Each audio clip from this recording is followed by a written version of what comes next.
Hey, welcome back, everybody. We got a deck that didn't really get a lot of support in set 11, but it's a deck that recently got a card off the restriction list, which was the Destined King of Infinity, Levidras Imperio. This deck is really cool. I like this deck a lot, similar to how I feel about Stashion. Uh, this deck has just randomly chosen me to like like ever since this guy came out in the original set, it's like some force in the universe has been begging me to play this deck because I got this secret rare right here. I traded for this. A guy at a regional wanted a Eugene promo for it, which I was like, okay, that's interesting. So shout out to that guy. Um, we pulled the DSR out of our boxes, and then it was like we pulled the FFR, and then like a lot of the his original support in like silvers too. So it was just like this deck was like, please man, just play me, and it's like, all right, well, this is my deck now, I guess. But yeah, this is a really fun deck. It's kind of been pushed out of the way since the Sagra meta, so I feel like it kind of has the legs to do some work in this meta. It just takes a little more effort, but we're going to get right on into that. Starting with the ride line, the ride line hasn't changed. You got Stag Nipper, you got Score Piercer, which is if you want to ride Manti Scythe, as long as you have him in the soul, you get a free ride, so you don't have to discard. You have Manti Scythe, which when Levidras rides, you look at top 5 for an Energy Blast 3, and you get to add any card to your hand. Uh, it's really cool. You can grab like, there are sometimes I'm just grabbing like twin cast to just like to have it for future like points, like to defend myself, or if you're missing a combo piece, half the time you'll just find it off there, and you're like, thank God, right? And then we have Levidras Imperio.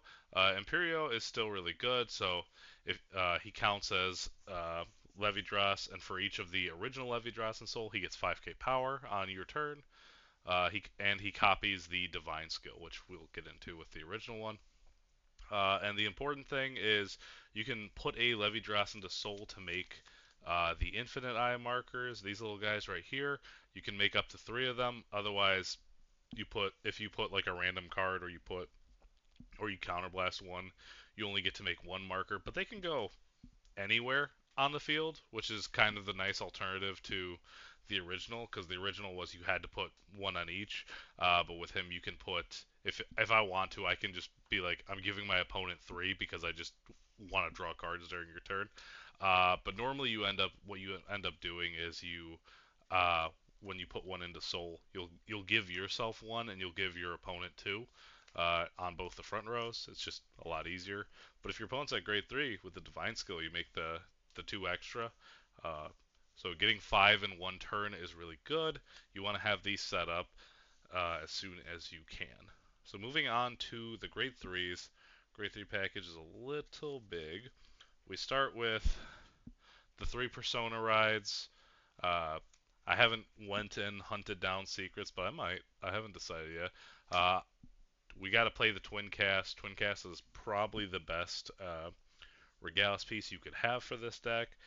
There's an argument that you could also play like the Fire Regalis, but I just feel like the deck needs more of that defensiveness to keep it going throughout the game.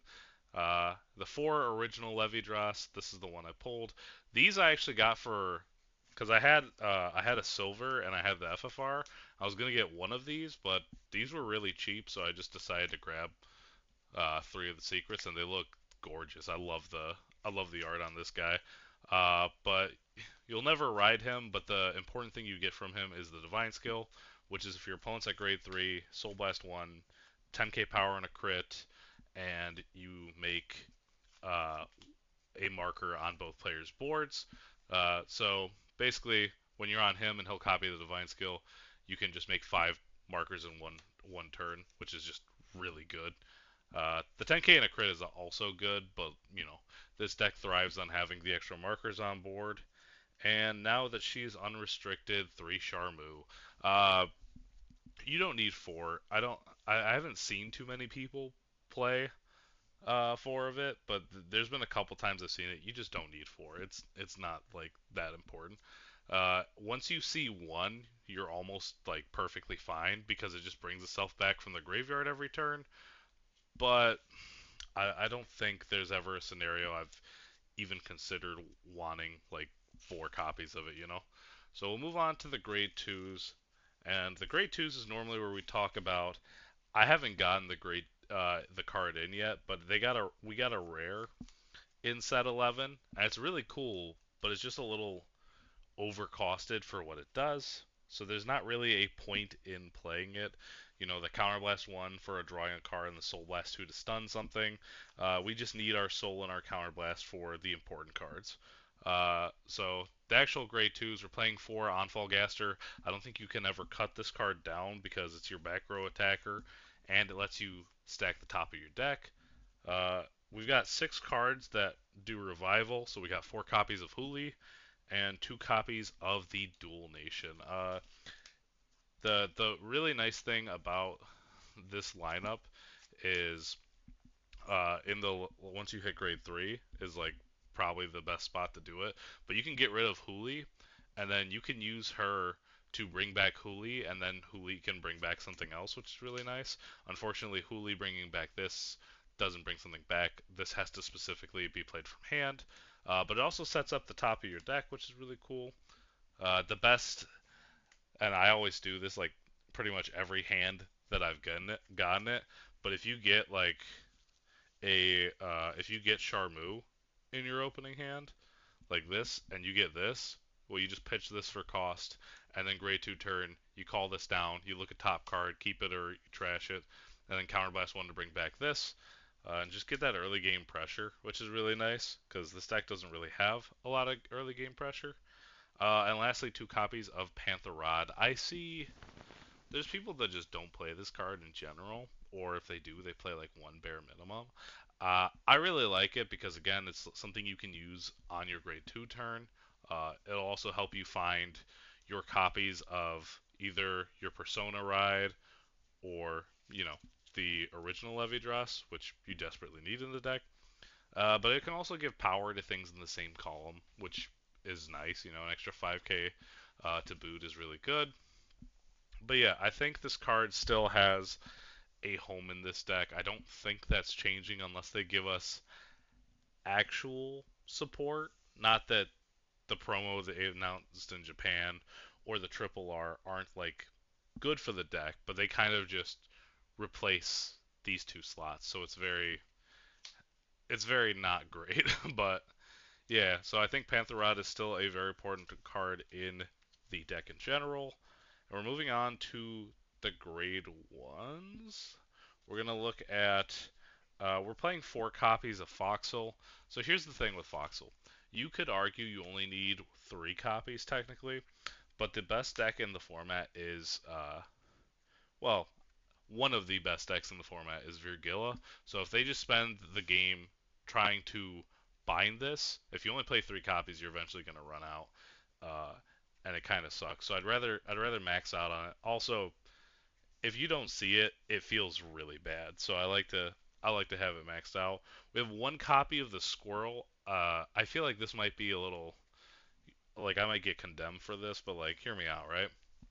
So Squirrel is a really good card, but between Squirrel and Charmu, you're burning a lot of soul, right? So you don't really want Squirrel as often as you think you'd want it. Uh, so that's why I kept it down to 1. We have ways to kind of get it out of the deck, and also we draw a bunch of cards, so it shouldn't be too bad. And if it ever goes to damage and we heal it, I mean, like we have 6 cards that bring stuff back, so it's not a big issue. 4 perfect guards, gotta have the 4 perfect guards, and then to go with the dual nation we are playing, I have 2 copies of Mythiarch Habitat because it's an order that we can kind of grab back and use for a Counterblast 1.